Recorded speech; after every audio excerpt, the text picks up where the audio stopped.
प्रभु राम देव भगवान अल्लाह खुदा ईश आदि नाम एक ही शक्ति के हैं। वो कैसा है, कहां है, कैसे मिलता है, किसने देखा है?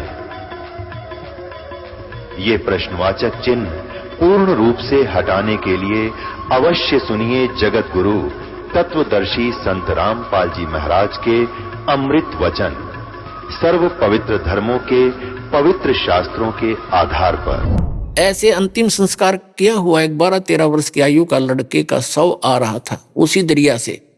तब सैनिकों ने देखा जी मुर्दा आ गया, मुर्दा आ गया। तो सिकंदर लोधी के जान में जान आई, को हो आ गया तो मेरे पीछा छुटेगा, कर देंगे काम, यू मान जाएगा फिर शेख तकी। तो इतने में सब इकट्ठे हो गए, शेख तकी भी आगे, कबीर साहब को बुला लिया। तो कबीर साहब ने कहा शेख तकी पहले तय कर, कहीं फिर पीछे तो नंबर बनावे तो मैं भी कर दूं। तो शेख तकी सभी ने कहा जी ठीक है करो आप। वो लोग अपने पंतर मंत्र उतारिया, इतने काफी देर डाउन स्ट्रीम में पहुंच गया, मुर्दा बहता हुआ। तब शेख तकी कहता है ये तो न्यू चावे था कि मैं करता रहूं, इतनी चला जाए, मुर्दे जिंदे होते हैं क्या? वो तो कयामत के समय होंगे, कयामत आएगी तो सब जिंदे करे जाओगे। परमात्मा ने कहा कि ठीक है शेख तकी डट जा। कबीर साहब ने ऐसे संकेत किया उसको, जैसे मुर्दा जा रहा था पानी में बहता हुआ, तो उसको ऐसे किया था। वो उल्टा चल पड़ा मुर्दा, जैसे इंजन वाली नौका चलती है अपोजिट अप स्ट्रीम में, और नीचे से दरिया की लहरें जा रही हैं और सब आके वहां रुक गया जहां परमात्मा खड़े थे कबीर जी। नीचे से दरिया की लहरें जा रही। तब परमेश्वर ने कहा था ये जीवात्मा जहां है तो कबीर हुक्म से इस शव में प्रवेश कर और बाहर आ जा। इतना ही कहना था, सारा शरीर कांपने लगा। एकदम बाहर आके लड़का दंडवत प्रणाम किया कबीर भगवान को, बोलो सतगुरुदेव।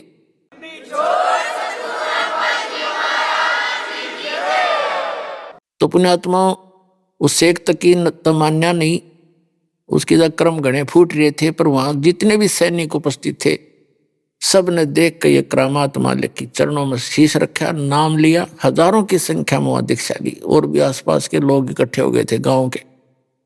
फिर आगे वो दिल्ली शेख तकी नाते फिर वो बकवाद शुरू कर दी, तो राजा तो हिंदू बन गया है, मुसलमान नहीं रहा है, इसने तो ऐसा कर दिया।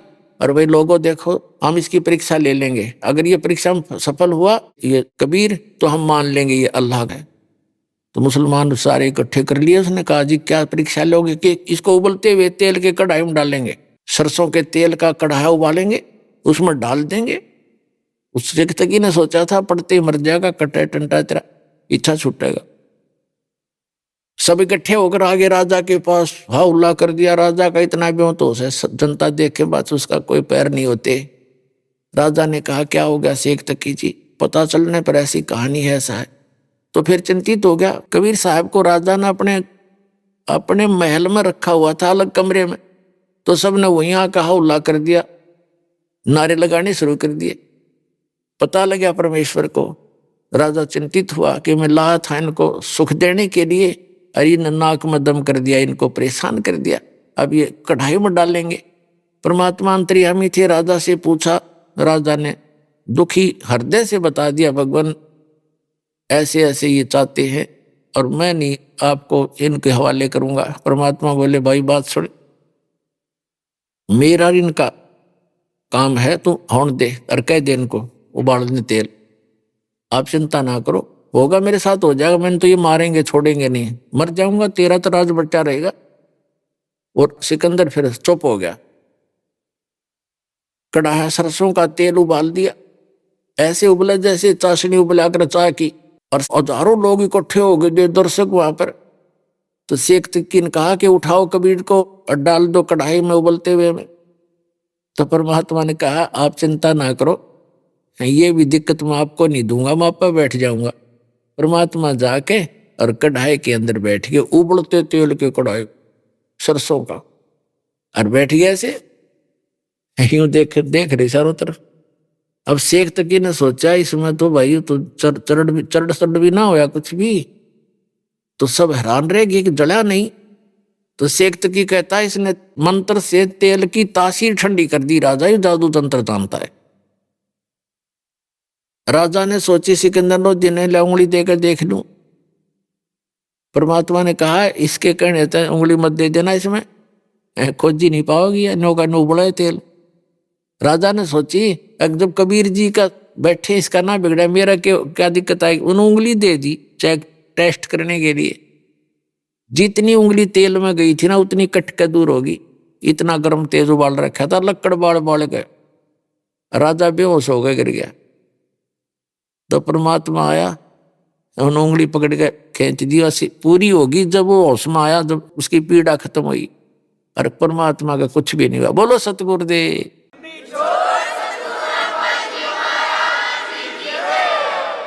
उसके बाद क्या होता है, उसने फिर स्कीम बनाई कि यूं तो तेल में जंतर मंतर कर लिया करते हैं ऐसे।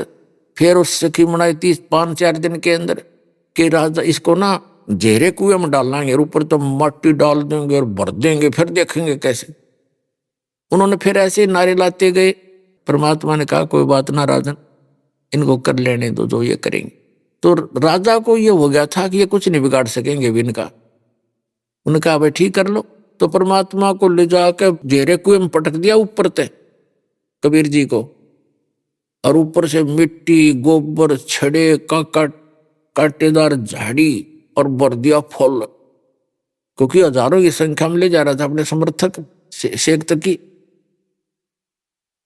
अब हाथ पैर धो के मिट्टी माटी से मुंह मां साफ करके राजा के पास आया शेख तकी। कहने लगा जी कर दिया तेरे भगवान का काम, अल्लाह का, वो दाब दिया मिट्टी में। अब सिकंदर लोधी कहता है किसकी बातें कर रहे हो शेख जी, किसके विषय में बात कर रहे हो आप, किसको क्या कर दिया? कि तेरे गुरुजी को डाला है खड्डे में और ऊपर से बर्दी मिट्टी कतई, अब देखेंगे वो कहाँ है। सिकंदर कहने लगा तो देख मेरे कमरे में बैठे हो बैठे। शेख तकी जाकर देखा नो, उसकी फिर माथा ठनक गया। वहां बैठे पाए परमात्मा सिकंदर लोधी के कक्ष के अंदर राजा के वहां पर। फिर 5-4-10 दिन के बाद फिर उसने कहा कि भाई ये कोई जादू तंत्र जानता है, इसको जब जानो मेरी लड़की कब्र में दबी हुई है और उसको जीवित कर दे, हम मान लेंगे ये अल्लाह है या अल्लाह का रसूल है। फिर वह जिद लगा दी, सारे मुसलमान इकट्ठे कर लिया। कबीर साहब ने कहा भी कह दे, सिकंदर से कह दिया कि इसने कह दे, मुनादी करा दिया आसपास के गांवों में, और भी देख लेंगे सारे आके। आसपास के गांवों में बहुत दूर तक अनाउंसमेंट करवा दी, शेख तकी की लड़की को एक ऐसे महापुरुष आए हैं जीवित करेंगे। जनता देखने आ गई, लाखों की संख्या। कब्र फुड़वा दी गई। शेख तकी खड़ा, सिकंदर लोधी सैनिक और परमात्मा कबीर जी। तब परमात्मा ने कहा शेख तकी तो कर ले जंतर मंत्र अपने, कहीं फिर नौका मैं भी कर लूं। तो और उपस्थित दर्शक कहने लगे जी अगर इसके पास कोई सिद्धि शक्ति होती है, अपने बच्चे ने कौन कब्र में डाला, आप करो दाता। कुछ एक लोगों को भी यकीन भी हो गया था जब उबलते तेल में नहीं जला, हमारी आंखों के सामने जेरे कुएं में डाल दिया था, ऊपर से टनों मिट्टी डाल दी, हजारों टन मिट्टी ठोक दी, झाड़ ठोक दिए, फिर बाहर बैठा पाया। तो जो उसके साथ गए थे शेख तकी के समर्थक, उनके दिल में जगह बन गई थी और वो न्यू सोचते थे जब आज के में मालिक ने दया कर दी तो हम सारे चेले बनेंगे इसके। तो परमात्मा ने कहा कि हे शेख तकी की लड़की जीवित हो जा। वह जीवित नहीं हुई। हे शेख तकी की बेटी जीवित हो जा।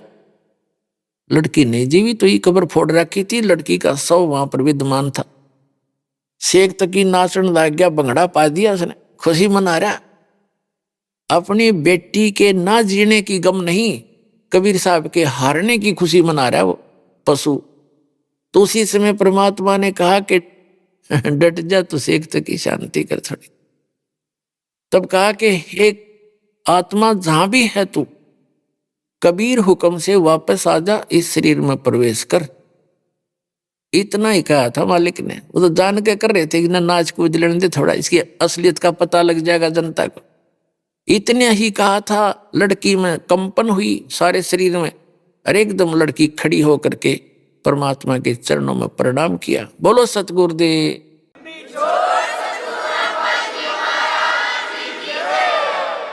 उसका नाम कमाली रखा। लोगों ने कहा कमाल कर दिया, कमाल कर दिया। लड़की का नाम कमाली रखा। उस लड़के का नाम कमाल रखा था जो नहर से बहता हुआ मुर्दा जीवित किया था।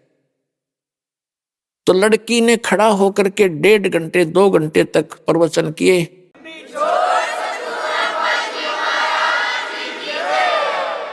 परमात्मा ने उसको दिव्य दृष्टि दे दी बेटी को कि सुना दे सारी राम कहानी जो तेरे साथ बीती। उसने सारी बताई कि एक जन्म में मैं मालिक से मिली थी, मुझ कर्महीन ने सत्संग की कमी से इनके द्वारा दिए गए ज्ञान को छोड़ दिया, नाम को और अन्य साधना में करने लगी। उस 4 वर्ष की भक्ति से मुझे 2 मनुष्य जीवन और मिले, तीसरा ये मिला।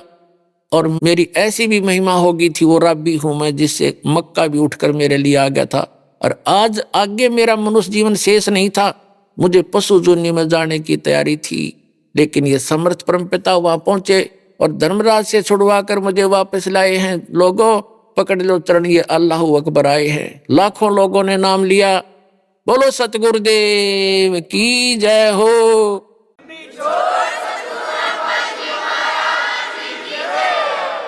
लेकिन शेख तकी की गर्दन मुड़ी नहीं।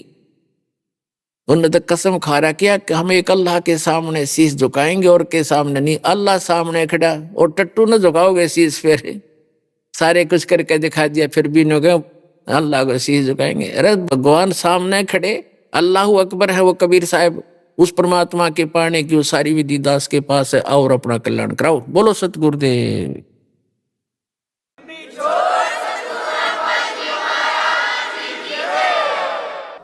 परम पिता परमात्मा पूर्ण ब्रह्म सारी सृष्टि के रचनहार कुल मालिक कबीर परमेश्वर जी की असीम रजा से आप सभी पुण्यात्माएं सत्संग सुनने के लिए उपस्थित हुए। सौभाग्य है आपका, आपको ऐसे समय में मानव शरीर प्राप्त है जिस समय आपका मोक्ष होना है। इन 4 युगों में 43,20,000 वर्ष होते हैं, चतुर्युगी बोलते हैं इसको।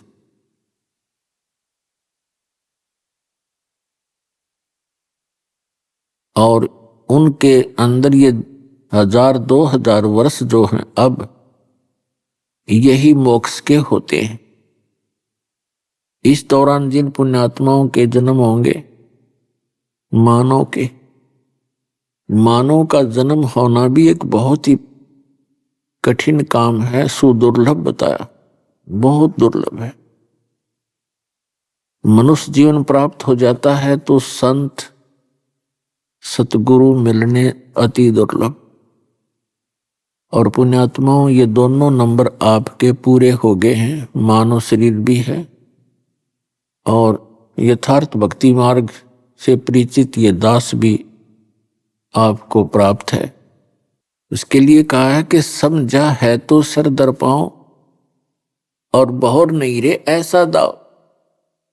दाव का अर्थ ये होता है कि जितना शीघ्र हो सके उस थोड़े से समय में बहुत स्पीड तो भाग ले। समझा है तो सिर धर पाओ, सिर पे पांव रखना, बहुत स्पीड से दौड़ना। जैसे विशेष आपत्ति काल में इंसान दौड़ लगाता है, उसके कहीं कहीं कदम टिका करें। तो ये मानव शरीर और ये सुअवसर चौथे युग में आपको प्राप्त होता है। और दुर्भाग्य उन प्राणियों का जो आज देवता पद पर विराजमान है, उनकी आयु बहुत लंबी होती है, उनके हाथ से ये अवसर चूक जाएगा। सौभाग्य आपका जो आपको ये समय प्राप्त है। और पुण्यात्मा जो दुखी प्राणी भी यहाँ आते हैं, सुख में भक्ति करते हैं, धन्य है वो पुण्यात्माएं। और यदि कोई दुख निवारण के लिए भी यहाँ आता है तो उसके लिए वो दुख वरदान सिद्ध होगा एक दिन। अभी तो प्रथम बार जो भक्त आते हैं उनको केवल अपना कष्ट ही दिखाई देता है, किसी भी प्रकार का हो, कोई शारीरिक है, कोई मानसिक टेंशन है, या कोई वित्तीय हालत खराब है, कोई कर्ज वगैरह हो गया है, तो पहले तो वो इसी उद्देश्य से आता है। फिर इस दरबार के अंदर वो तो कमी रहेगी ही नहीं, आपके दुख भी दूर होंगे, आपके संसारिक कार्य भी ठीक होंगे और आपको मोक्ष भी मिलेगा। लेकिन इसके लिए आप जी ने सावधानी बरतनी पड़ेगी। दीक्षा लेने के बाद बहुत सावधानी बरतनी पड़ती है, आपका जो है नाम भंग ना हो, क्योंकि कनेक्शन कट जाने के बाद वह पावर शक्ति बिजली नहीं आती, और बिजली से होने वाले जो कार्य हैं वो मैनुअल नहीं हो सकते।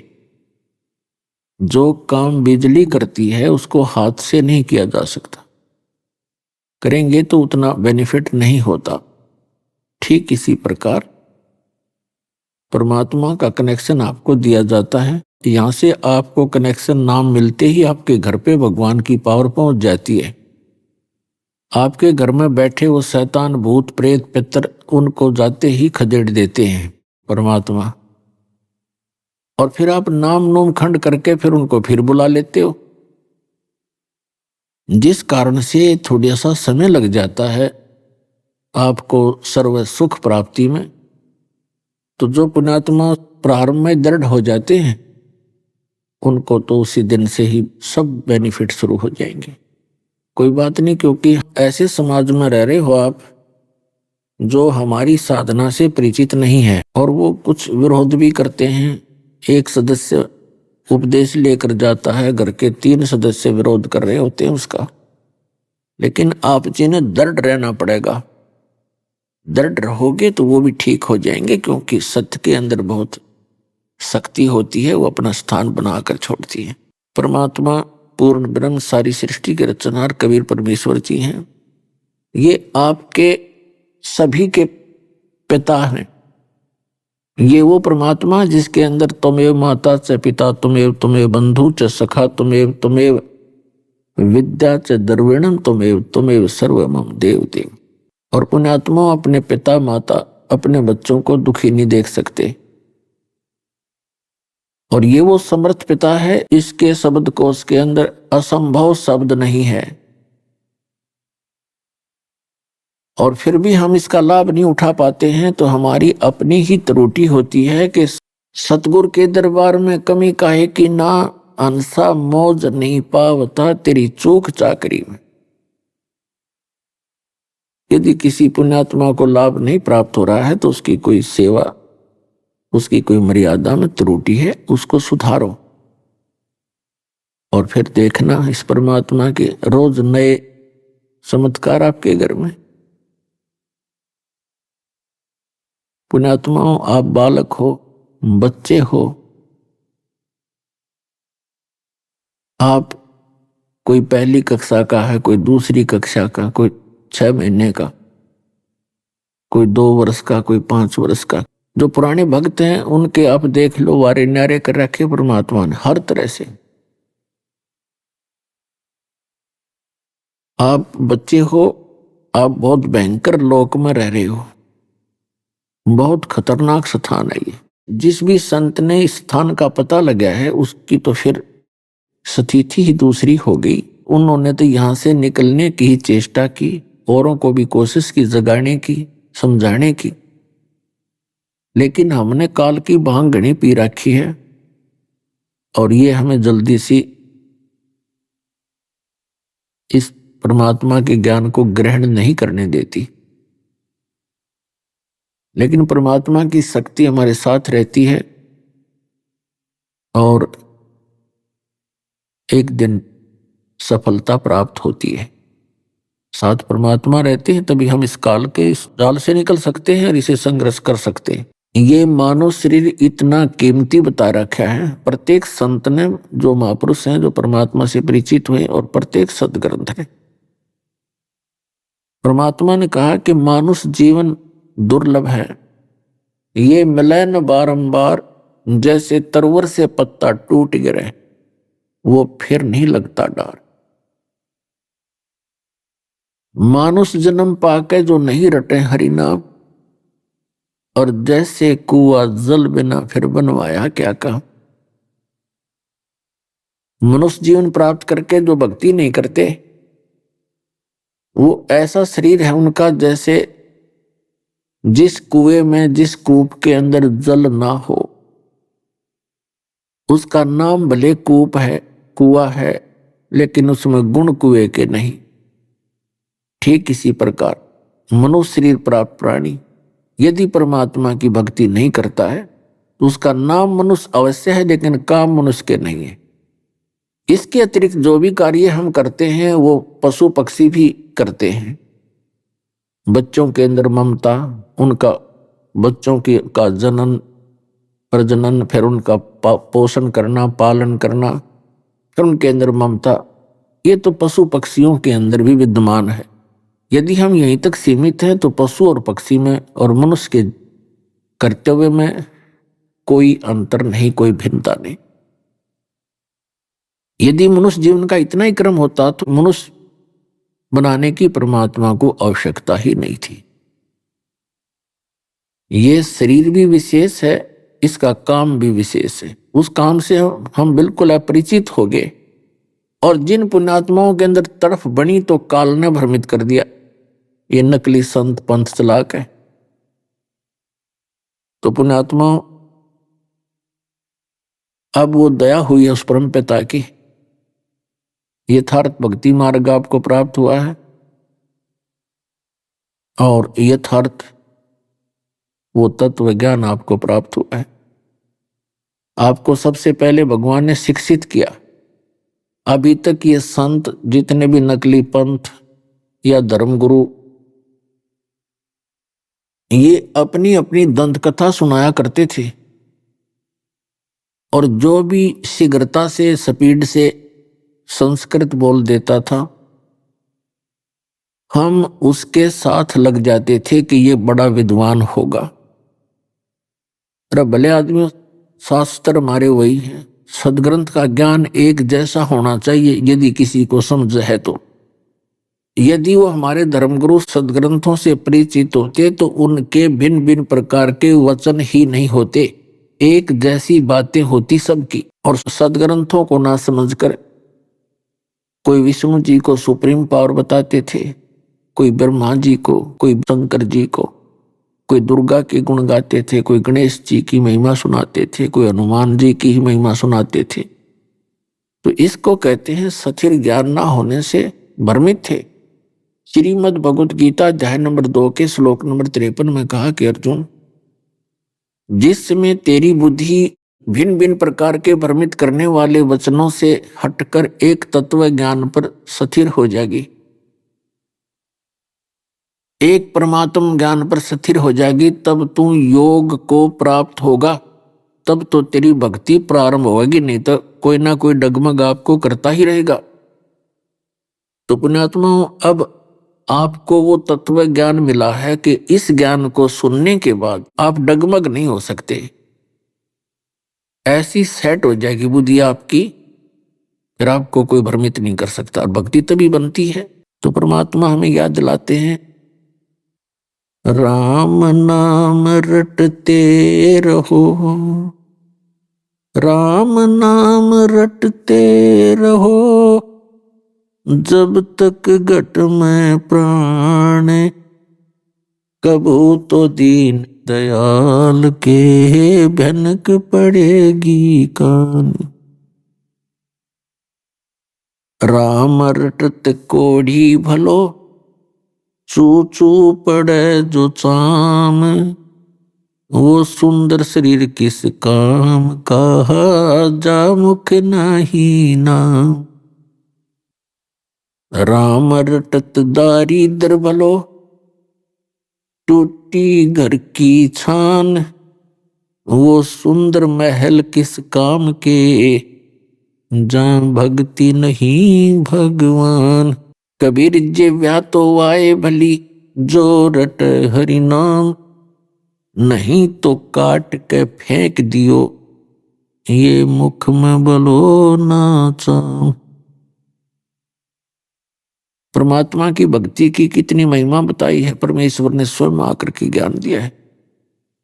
पुण्यात्मा, यहाँ कितने कितने महापुरुष हुए हैं और ऐसे ऐसे सिद्धि युक्त महापुरुष हुए हैं जिन्होंने सातों समुद्रों को और एक ही घूंट में पी लिया। 7 समुद्रों को एक घूंट में पी लिया, खाली कर दिए। तो इस तरह की इनके चमत्कार, ये करामात देख के हम इनको परमात्मा प्राप्त महात्मा मानने लगे। अब परमात्मा के इस तत्व ज्ञान की रोशनी से पता चला कि ये तो आसपास भी नहीं थे भक्ति के, जो इस प्रकार के जादूगरी दिखाया करते थे। ऐसे ऐसे महापुरुष हुए हैं कि कहते, एक महात्मा अपने आश्रम की दीवार के ऊपर बैठा दातुन कर रहा था। सामने से एक दूसरा संत एक मायावी शेर के ऊपर बैठकर आ रहा था। उस द्वार पर बैठे हुए संत ने कहा कि द्वार तू भी चल पड़ 10 कदम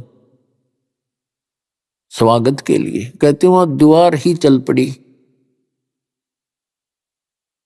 तो इस चीज से आज तक उनके गुणगान गाए जाते हैं, उनके आश्रम बने हुए हैं, उनकी मृत्यु के उपरांत उनकी यादगारों पर आज भी पूजाएं हो रही हैं। हाँ, विचार करने की बात है कि परमात्मा की थोड़ी सी भक्ति सिद्धि प्राप्त करके इंसान परमात्मा बनने की कुचेष्टा करता रहा और मालिक से दूर रहा। ये काल के जाल हैं। फिर क्या हुआ?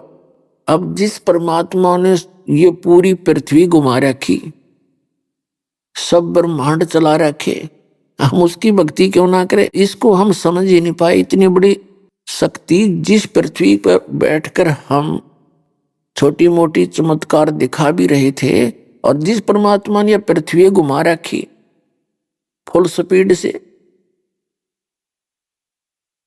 उस परमात्मा की भक्ति यदि हम करें तो तभी हमें लाभ होगा। तो उसकी जानकारी हमें हुई ही नहीं थी अभी तक, और उस परमेश्वर ने आके चेष्टा भी की थी समझाने की, पर वो हमारा गले उतरी नहीं, क्योंकि हम शिक्षित नहीं थे। तो परमात्मा ने आपको शिक्षित किया, और शिक्षा का आपको केवल अगर लाभ है आज के दिन में, तो परमात्मा पहचान सकते हो। बाकी 2 रोटी का झगड़ा है, इसमें चाहे राष्ट्रपति बन ले, चाहे प्रधानमंत्री पूरी पृथ्वी का पति बन ले, और चाहे कितना बड़ा सेठ बन ले, या काल की भूल भुलैया है, कल मृत्यु हो जाती है। वो प्लाटून अगले दिन गधा बना पाओगे 1 साल के बाद। तो क्या है यह शिक्षा? क्या यही काम है इस मनुष्य जीवन का? या हमारे बात तो समझ में ना आती, हम नो सोचे मनुष्य बन गए, बस हमारे तैसे ठाठ रहेंगे। परमात्मा कहते हैं कि तू जाने मेरी ऐसे निभाएगी। ये तो हरदम लेखा भरना रे, एक एक श्वास का हिसाब किताब चल रहा है आपका। और जिस दिन आपका ये संस्कार पूरा हुआ, 1 सेकंड नहीं लगे कि आपको यहां से जाने लग रहे हैं, आपके समक्ष आप देख ही रहे हो।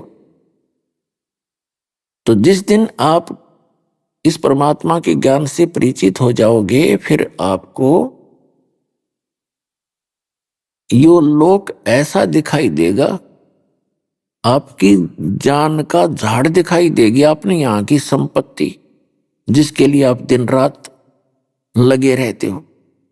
और परमात्मा साथ रहेगा तो आपने संपत्ति भी देगा, क्योंकि आपको इतना ज्ञान करा देगा परमात्मा कि आपको ये संपत्ति अपनी नहीं, एक रेस्टोरेंट दिखाई देगा। क्योंकि रेस्टोरेंट में जो व्यक्ति जाता है, रुकता है धर्मशाला में, उसको जिन आवश्यक वस्तुओं की आवश्यकता होती है वो उपलब्ध होती है।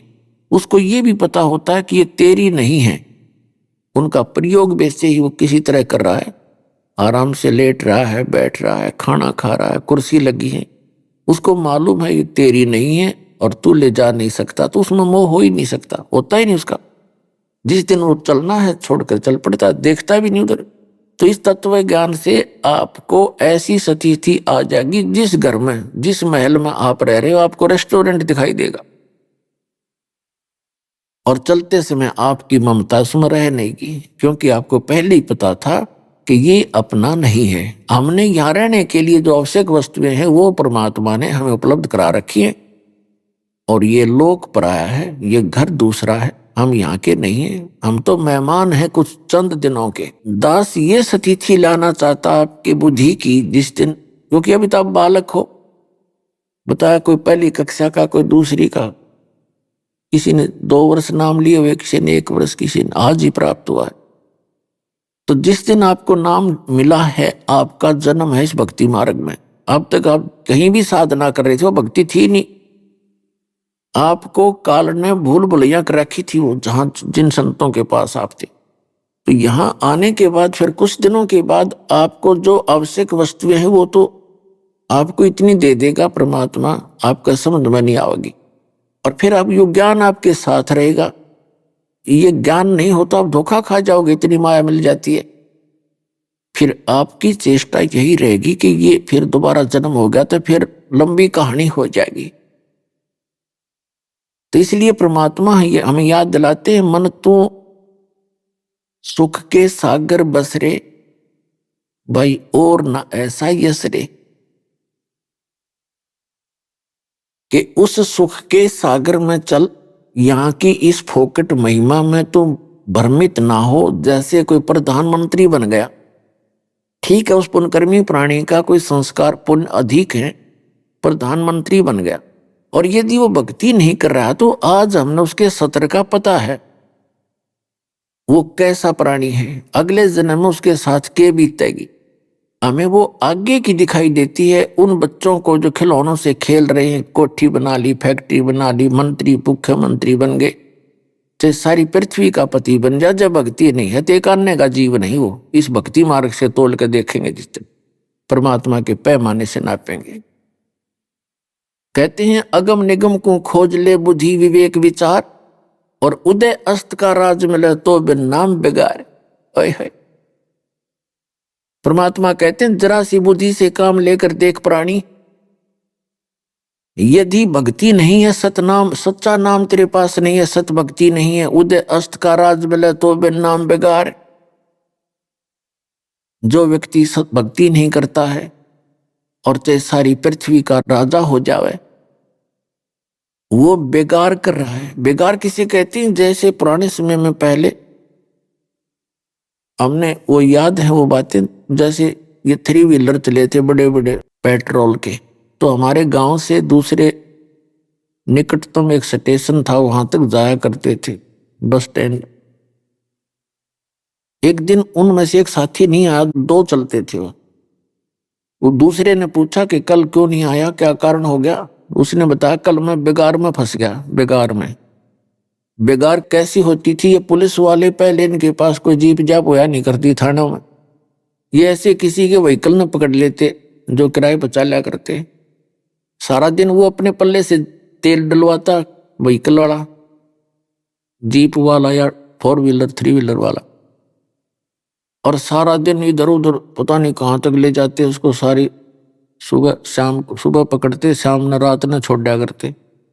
उसके साथ ऐसा ही हुआ था, वो सुबह ले गए उसको, रात को 12-1 बजे छोड़ा उसको, और 200 रुपये का पेट्रोल, आज तो 20,000 समझ लो, उस समय का 200, सन 1975 की बातें नुगा था। 200 रुपये का पेट्रोल लग गया, और 1 मिनट पहिया टेका नहीं, सारा दिन इधर चलो उधर चलो, और खाना भी करते हैं खाया 200 रुपये का तेल ला के। यानी दूसरों को तो ऐसा दिखा था जैसे आज तो इसने खूब कमाई कर ली होगी, और वो फंस रहा बेगार में। 200 रुपये करते लगा दिए, और शाम ने नौका नो खाली हाथ करना आ गया।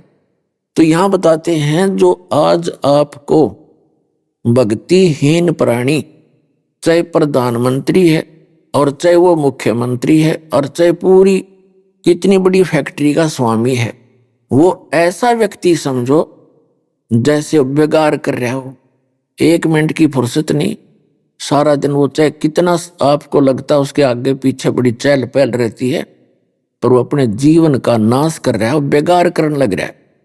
जब यहां से जाएगा अपने पुनों की पूंजी को बर्बाद करके खाली हाथ जाएगा उस दरबार में। कहते हैं एक प्रियव्रत नाम का राजा था, उसने काफी वर्षों तक तप किया।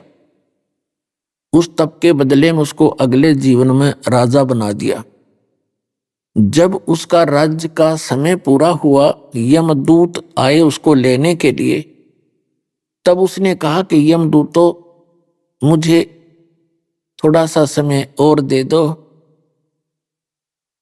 तो यमदूतों ने कहा, खबरदार, एक सांस भी लिया है तो तेरे ताई आगे कोई भी एक श्वास भी देने का अधिकार हमें नहीं है। उसकी पकड़ के बाजू ले गए, स्थूल शरीर यहां रह गया। धर्मराज के दरबार में खड़ा किया। धर्मराज ने पूछा कि भाई, इतने वर्ष तक तूने तप किया, इतने वर्ष तक राज्य किया, कुछ भविष्य के लिए भी लेकर आया? वहां जाके इसकी सारी बुद्धि सेट हो जाती है, इसको पता लग जाता तू करने के गया था, के को बद करके आया है। वह अगरम मगरम नहीं चलती, इसकी आगे आगे फिल्म चल पड़ती है और उसका बैड और गुड अकाउंट के वहां सारा अलग अलग रखा पाओगे। तब कहता है, जी गलती बन गई, मुझे थोड़ा सा समय और दे दो। ने बोला, भले आदमी। उसके विषय में लिखा है, उसने 11 अरब वर्ष तक राज्य किया, 11 अरब वर्ष तक तप करके। तो उन्होंने कहा कि जब तू 11 अरब वर्ष में नहीं तू कुछ फली फोड़ के लाया, ईब के कला तोड़ेगा, चल गधे की योनि में चल। कबीर साहब कहते हैं, कबीर हरि के नाम बिना ये राजा रसब हो, और माटी लदा को मार के फिर घास ना डाले कोई। तो परमात्मा हमें याद दिलाना चाहते हैं कि अगम निगम को खोज ले, भविष्य में कुछ विचार कर ले बच्चा, और बुद्धि विवेक विचार उदय अस्त का राज मिले तो बिन नाम बेगार। मन तू सुख के सागर बस रे, भाई और न ऐसा यस रे। यस माने और कोई महिमा नहीं है इस जैसी। यदि तू भक्ति करके सतलोक चला गया तो उससे बड़ी तेरी महिमा और हो नहीं सकती। जैसे कोई पुण्यकर्मी प्राणी अच्छे राजनेता धर्म नेता हुए हैं, उन्होंने कोई अच्छे काम भी किए क्योंकि उनका स्वभाव होता है, लेकिन भक्ति ना करने से वो चले गए। अन्य योनियों में विधान भगवान का ये कोई किसी के कहने और सुनने से थोड़ा चेंज होगा। और वो अच्छा नेता था, उसका यहाँ स्टैच्यू बना करके एक वर्ष में एक बार उसका माला डाल देते हैं ना, सारे दिन काग बैठे उसके ऊपर। अमन माना वो स्टैच्यू पाप पे कौआ बन के ऊपर अपने सिर में बीट कर दाओ, हर वहां उसकी महिमा गाई जा रही है, खाक महिमा ये। तो पुण्यात्मा अच्छी बात है, अच्छे व्यक्ति अच्छे काम करना भी चाहिए, लेकिन इस मनुष्य जीवन के उद्देश्य को भूलकर अन्य काम के अंदर जीवन नाश कर दिया, या कति समझदारी नहीं है। उसको याद दिलाया जाता सत्संग के अंदर, मन तू सुख के सागर बस रे, और न ऐसा यस रे। सर्व सोने की लंका थी, वह रावण से रणधीरम, एक पलक में राज बिराजी जम के पड़े जंजीरम। आप कितना सोना इकट्ठा कर लोगे? किसी के पास 500 ग्राम होगा तो छाती पीटता फिरे, और बड़ा धन इकट्ठा कर लिया। कहते हैं सारी सोने की लंका बना रखी थी रावण ने। परमात्मा कहते हैं कि भक्ति बिना क्या होता है, ये भ्रम रहा संसार, और 1 ग्राम सोना पाया नहीं। रावण चलती बार सोने के महलों में लेटा करता, जाते समय कहते 1 ग्राम 1 रति सोना नहीं ले जा सका। तो वो खाक था उसका था क्या वहां पर? उसने जो करना चाहिए था वो किया नहीं। लेकिन ये भी नहीं कह सकते कि रावण ने भक्ति ना करी। लेकिन जैसे गुरु मिले,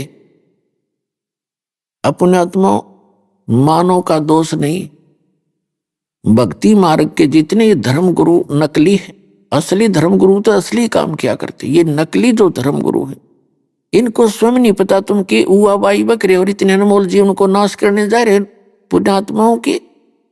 एक एक सांस की कीमत है इनकी नाश करवा दिया अनजानों ने। ये राधा स्वामी, धन सतगुरु, सच्चा सौदा, सिरसार, ये जगमाल वाली, ये तेरा निरंकारी, ये कबीर पंथी, ये सारे नकली, कक का पता नहीं इनको। चलो पहले ना ज्ञान था, दास 3-4 वर्ष से सरेआम रुके मारन लाग रहा, मीडिया के माध्यम से आवाज लगा रहा हूं तुम झूठे हो, तुम्हारा ज्ञान गलत है। तो ये तैसी होते तो सरेंडर कर देते और कह देते भाई सच्ची बात है, नहीं तो मुझे बताओ भाई तू रामपाल गलत कह रहा है, एक शब्द तो बता दो और बताओ तुम्हारा ज्ञान कहाँ है। तो ये तैसी नहीं आपके दास का उद्देश्य किसी की बुराई करना नहीं, लेकिन इतना अनमोल जन्म बर्बाद हो रहा दास पे देखा नहीं जाता। आखिरी सांस तक आवाज लगाऊंगा जब तक इस शरीर में दम रहेगा, और सारे संसार को जगा कर छोड़ दूंगा। मालिक साथ है, उसका आदेश है।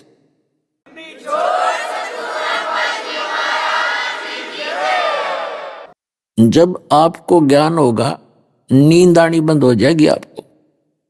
जो इतना समय वहां खो दिया नकलियों के पास, कोई 30 वर्ष में कहता जी 30 वर्ष लगा दिए वहां पर, कोई कहता 40 वर्ष बर्बाद कर दिए।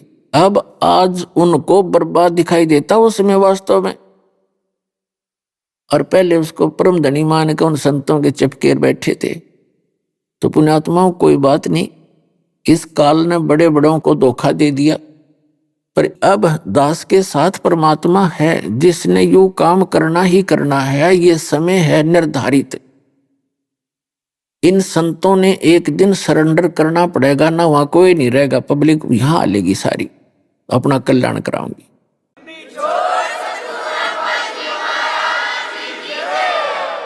फिर इनके बूंदी बनेगी, फिर इनके साथ बुरा बनेगा, जनता इनको थूकेगी। और यदि ये अपने आप कह दें, दास के द्वारा बताए गए ज्ञान को गहराई से स्वयं भी देखें ये संत महात्मा, और फिर अपने शिष्यों को कह दें भाई सचमुच सच्चाई ये है, और नहीं तो इसका उत्तर दें। अब मीडिया है, 3-3 घंटे तक हम प्रवचन चल रहे हैं मालिक की दया से, नहीं तो कहीं किसी टीवी पर कोई जरा सा भी उल्ट सुल्ट बोल दे तो उधमस्तार दे ये इसे नकली है। अरे इनका दम घुटता जा रहा है, देखो सांस भी काटता होते। हाँ बकवाद तो कर सकते हैं, वो करो, लेकिन सच्चाई में आके दिखाओ सामने। इनके पास ज्ञान नहीं है। जब राधा स्वामी पंथ का प्रवर्तक श्री शिवदयाल जी भूत बनकर अपनी शेषा बुक्की में बोल रहा है, पुण्यात्माओं बाकी यहाँ का के होगा। एक छोटी सी बात समझन की, जिसको हम परम धनी मान रहे वो भूत बन गया तो मोक्ष कहाँ होगा बाकी का। समझदार ने संकेत बतेरा हो है, और मन तक गला पड़ा लिया, सारा कुछ इतिहास खोल के धर दिया इनका।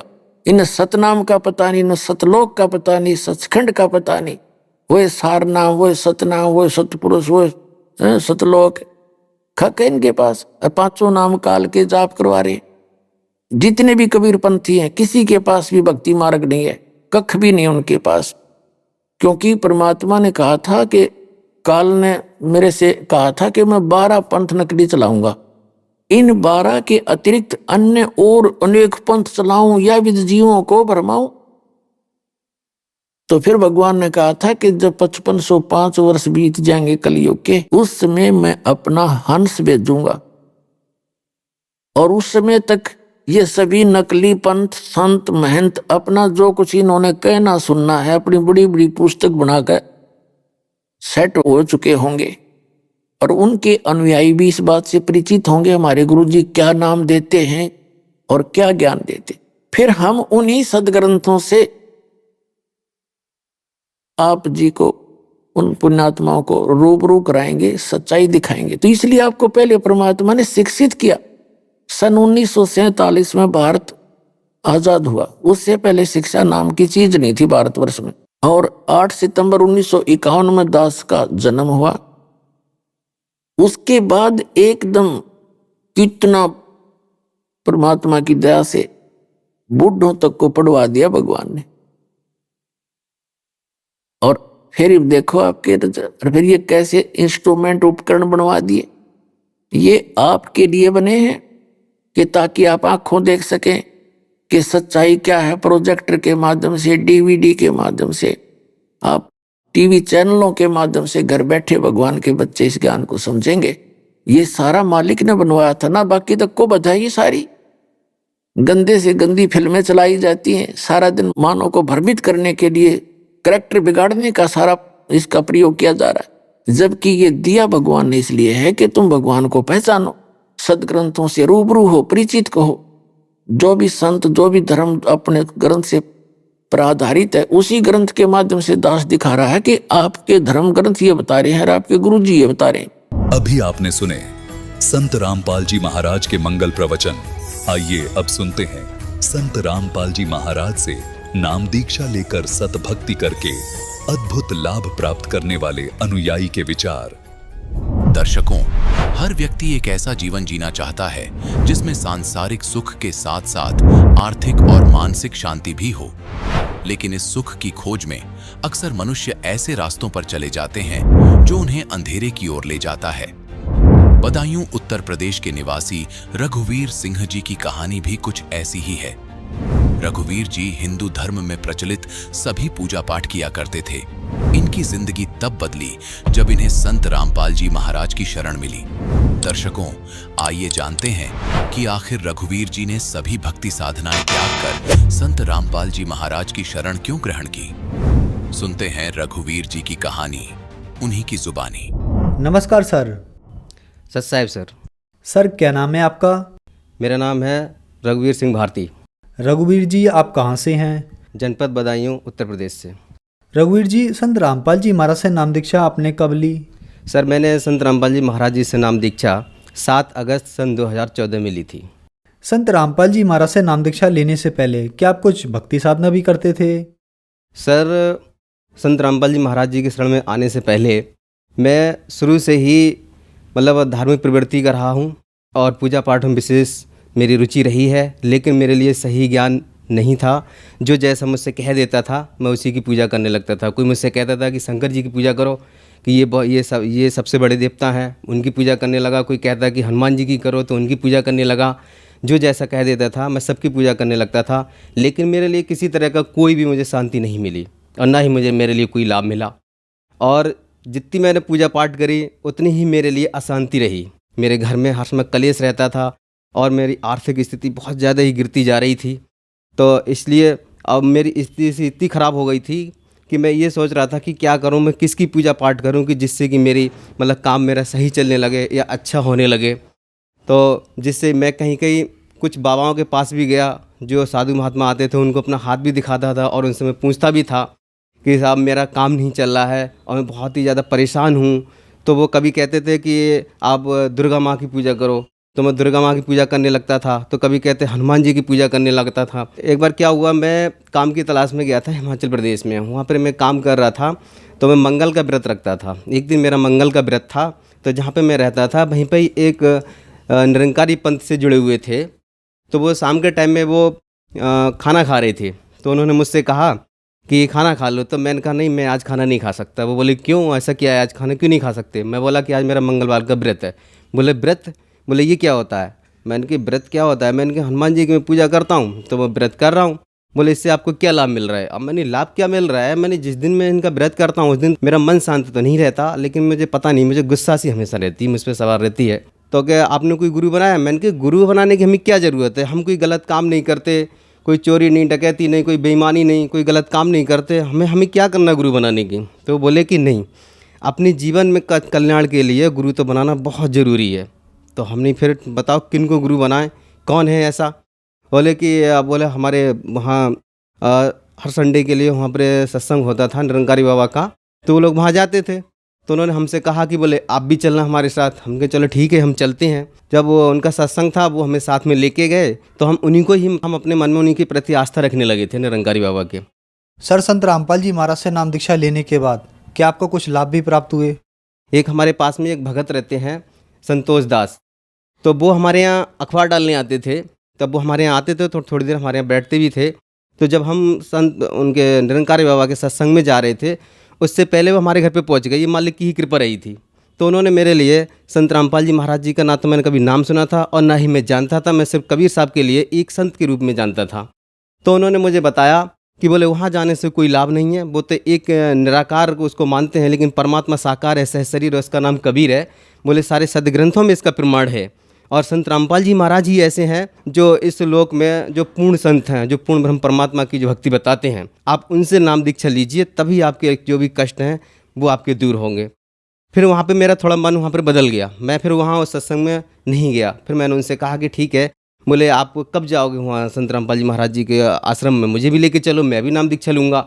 जब हम नाम दीक्षा लेने गए आश्रम में, तो वहाँ जाके जब हम पहुँचे तो उसमें हमारे शरीर में इतना बड़ा कष्ट था, मेरे लिए पाइल्स था, मैं बैठा भी नहीं जा रहा, इतना दर्द हो रहा था, मेरे पैर में भी जख्म थी, बहुत दर्द हो रहा था। वहाँ जब पहुँचा, संत रामपाल जी महाराज जी से उपदेश लिया। सर, संत रामपाल जी महाराज से नाम दीक्षा लेने के बाद क्या आपको लाभ भी प्राप्त हुए? तो जब संत रामपाल जी महाराज जी से मैंने नाम उपदेश लेने के बाद जो आशीर्वाद लेने गया था, जो मेरे शरीर में जो कष्ट था, जैसे ही संत रामपाल जी महाराज जी ने मेरे सर पे हाथ रखा आशीर्वाद देने के लिए, वैसे ही मेरे शरीर में एकदम से करंट सा लगा और जितना भी मेरे रोंगटे थे वो सारे खड़े हो गए। और जो दर्द हो रहा था और मेरे पैर में दर्द था वो तो बिल्कुल ही मतलब कतई गायब हो गया, बिल्कुल ही दर्द नहीं रहा मेरे शरीर में। तो संत रामपाल जी महाराज जी के शरण में आने से पहले एक मेरे लिए बहुत बड़ा रोग था, पाइल्स जिसे बोलते हैं। तो उससे मैं बहुत ज़्यादा ही परेशान था और मैंने उसके लिए आयुर्वेदिक भी और मैंने देसी इलाज भी कराया, डॉक्टरों से कई जगह मैंने इलाज करवाया, लेकिन उसका मेरे लिए कोई लाभ नहीं मिला। और जब मैं संत रामपाल जी महाराज जी से जैसे ही मैंने जिस दिन उपदेश लिया और मुझे आशीर्वाद मिला, उसी दिन से ही मेरे लिए बिल्कुल ही वो रोग समाप्त हो गया। और मेरे शरीर में एक रोग और था, एलर्जी। उसको तो जैसे मतलब मैंने 20,000 रुपये मैंने उसमें लगा दिया। एलर्जी का रोग मैंने हर डॉक्टर को जो जहाँ जैसा बताता था, मेरे शरीर में खुजली हमेशा मचती रहती थी, बहुत परेशान था मैं। वो भी संत रामपाल जी महाराज जी से जैसे मैंने उपदेश लिया, वो भी आज रोग से मैं बिल्कुल ही ठीक हूँ मैं। और संत रामपाल जी महाराज जी के शरण में आने से मेरे लिए आर्थिक स्थिति, जो मेरा कर्जा था वो सारा निकल गया और आज मेरी स्थिति बिल्कुल ही सही है, सब कुछ ठीक है। और मेरा एक बेटा था, उसके लिए 3 साल का, अब 3 साल का है, उसमें उसके लिए जो मानसिक दौड़े उसको पड़ते थे, वो उसकी सांस रुक जाती थी, उसके शरीर में सांस नहीं रहती थी। तो उसके लिए मैंने कई जगह उस पर रुपया लगा दिया और मैंने उसका इलाज भी कराया, उसका कोई फ़ायदा नहीं मिला। और जिस दिन एक दिन मेरे सामने ही मेरी ससुराल में उसके लिए दौड़ा पड़ा, तो मैंने कहा कि मैं संत रामपाल जी महाराज जी से प्रार्थना लगाऊंगा। तो हमारी जो पत्नी जो थी वो इस बात पे चढ़ गई, क्योंकि वो उपदेशी थी नहीं, वो विरोध करती थी। मैंने कहा कोई बात नहीं है, मैं उसी से वहाँ से चला आया और आने के बाद तुरंत मैंने संत रामपाल जी महाराज जी से मैंने प्रार्थना लगाई। और प्रार्थना लगाने के बाद सिर्फ डॉक्टर के पास फिर एक ही बार लेके गए, संत रामपाल जी महाराज जी की कृपा से।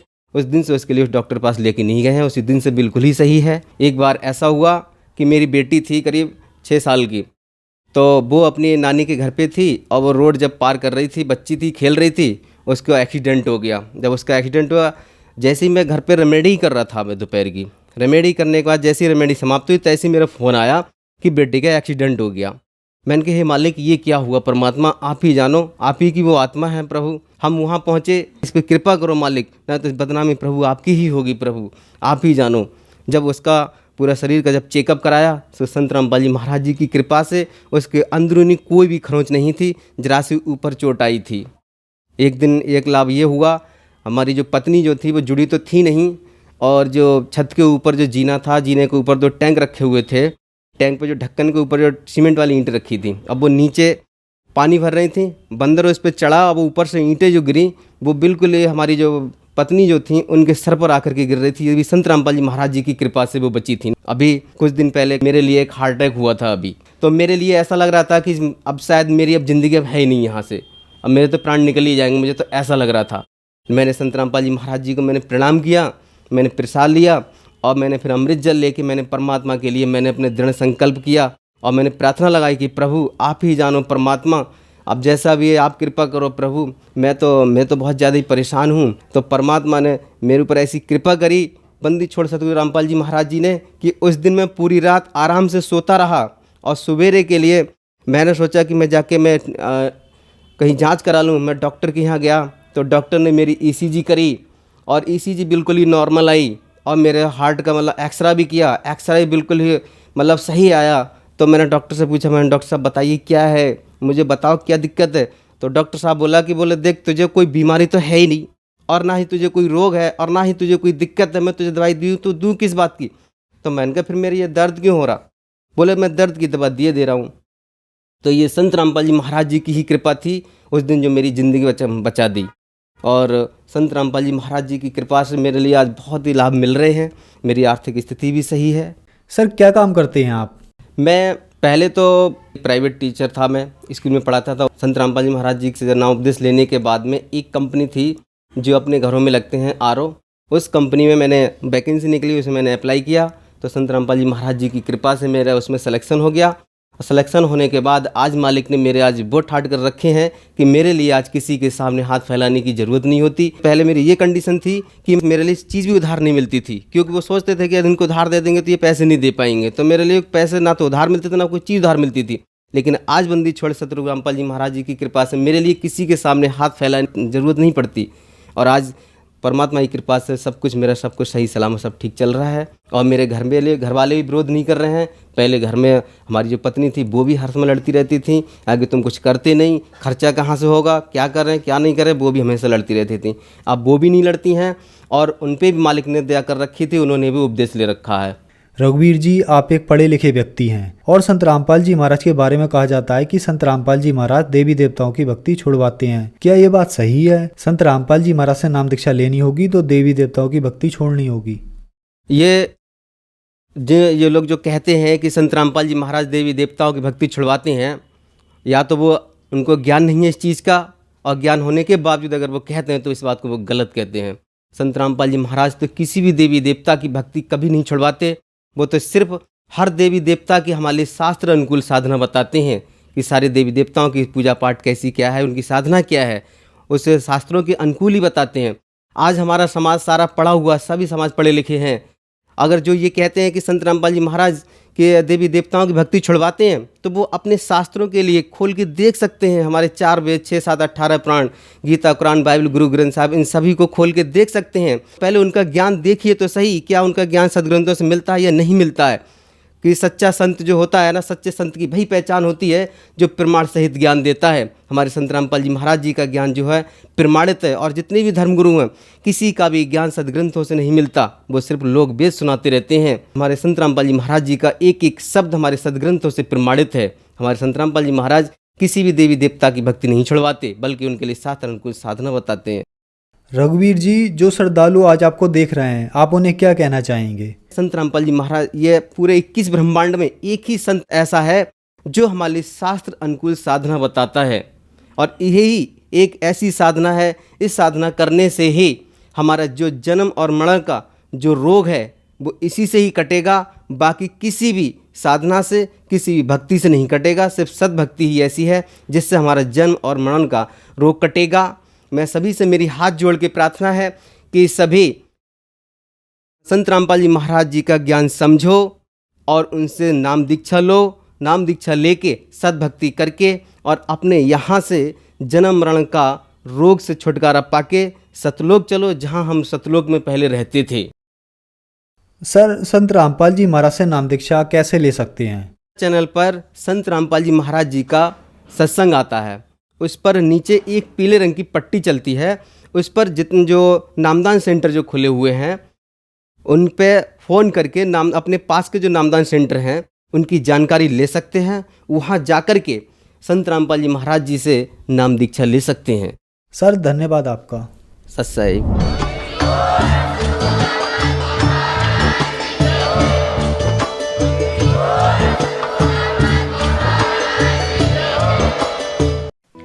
आप सुन रहे थे जगत गुरु तत्वदर्शी संत रामपाल जी महाराज के मंगल प्रवचन। अधिक जानकारी के लिए संपर्क करें।